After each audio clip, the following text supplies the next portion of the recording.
The first term is CTR or click-through rate.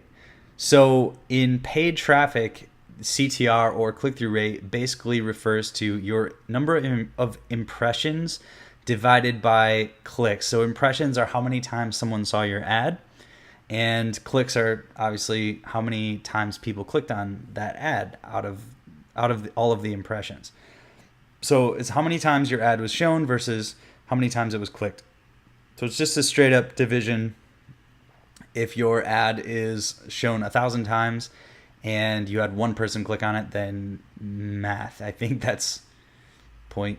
Yeah, okay. So if your ad is shown 100 times and one person clicks, that's 1%. So that's 1% click-through rate. Google, Bing, and other platforms give different pricing based on how good your click-through rate is. So it's really important to understand click-through rate and how to improve click-through rate. So we're going to talk about that a lot more in the rest of the program, but click-through rate is really easy to understand. It's pretty simple.